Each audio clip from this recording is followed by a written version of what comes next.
ابو ہریرہ رضی اللہ عنہ نبی علیہ السلام کے صحابی اپنی موت کے وقت رو رہے تھے.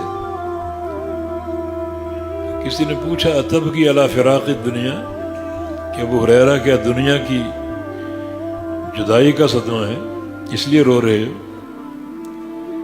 فرمایا کہ نہیں، اب کی علی قلت زادی و بعد سفری، رونا اس لیے آ رہا ہے کہ جو سفر اب شروع ہو رہا ہے یہ نہ ختم ہونے والا سفر ہے، اور زاد راہ بہت تھوڑا ہے.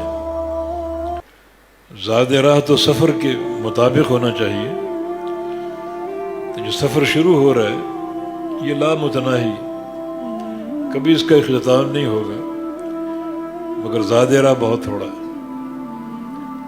اور جب انسان مرتا ہے تو اس کی قیامت قائم ہو جاتی ہے، جس کو یوم ثقیل کہا گیا ہے، قیامت کا وقوع. کہیں یوم عسیر کہا گیا، مشکل دن، کہیں یوم عظیم، بڑا دن.